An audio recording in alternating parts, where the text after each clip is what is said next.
সাতক্ষীরায় শিক্ষকের থাপ্পড়ে কানের পর্দা ফেটেছে শিক্ষার্থীর। অভিযোগে জানা গেছে, সাতক্ষীরা উচ্চ বিদ্যালয়ের প্রভাতী শিফটের অষ্টম শ্রেণীর শিক্ষার্থী আরিফিন রিফাত অসুস্থ থাকলেও গত ৩ আগস্ট স্কুলে যায়। স্কুল চলাকালীন সময়ে বেশি অসুস্থতা বোধ করলে সে ক্লাসের বেঞ্চে মাথা দিয়ে শুয়েছিল।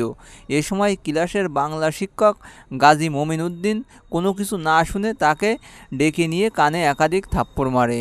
তখন সে তার কানের ভিতরে, মাথায় ও কাঁধে তীব্র যন্ত্রণা অনুভব করতে থাকে এবং এক পর্যায়ে তার কান থেকে রক্তপাত শুরু হলে সে ক্লাস থেকে বের হয়ে তার এক বন্ধুর সহায়তায় কান হতে রক্ত পরিষ্কার করায়।